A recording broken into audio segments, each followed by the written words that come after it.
Hello বন্ধুরা, সবাই কেমন আছো? অর্পিতা লাইফস্টাইলে সবাইকে স্বাগত। আজ গিয়েছিলাম নাকাশিপাড়ার বেথুয়া ডহরিতে।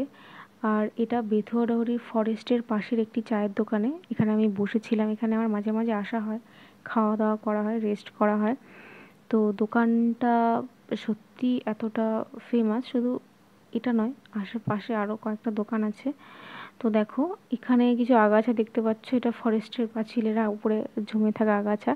আর ওই যে দূরে দেখতে পাচ্ছ একটা দাদা বসে আছে, তার পাশ দিয়েই ফরেস্টের যে মেন গেট, ওটা এন্ট্রান্সটা। তবে একটা জিনিস কি, ফরেস্ট যেটা ফরেস্টের গেট 3টের মধ্যে বন্ধ হয়ে যায়। 3টের পর যদি কেউ আসে তাহলে কাউকে ঢুকতে দেওয়া হয় না। তো দেখো বাইরে কাকিমা কিছু একটা তাকিয়ে দেখছে আমাদের জন্য। কাকিমা চা বসিয়ে দিয়েছে, দাঁড়িয়ে দাঁড়িয়ে কিছু একটা দেখছে। হয়তো বৃষ্টি স্টার্ট হয়ে গেছে, সেটাই দেখছিল। তো দেখো তোমাদের দেখিয়ে দিই কাকিমার দোকানটা টোটালটা দেখিয়ে দিই। দেখাচ্ছে যখন পুরোটাই দেখিয়ে দিই। আর অনেকটা স্পেস নিয়ে দোকানটা। দেখো আমার হেলমেট, আমার ব্যাগ সব কিছুই রয়েছে।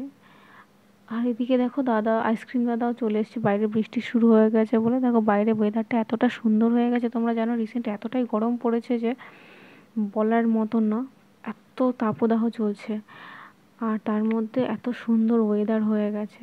আর বাইরে যে দেখতে পাচ্ছ লাল রঙের স্কুটিটা, ওটা আমার। ওটা নিয়ে আমি টুকটুক করে সারাদিন সারা জায়গায় ঘুরে বেড়াই। তো যাই হোক, আজকে এই অবধি। সবাই ভালো থেকো, সুস্থ থেকো, টাটা।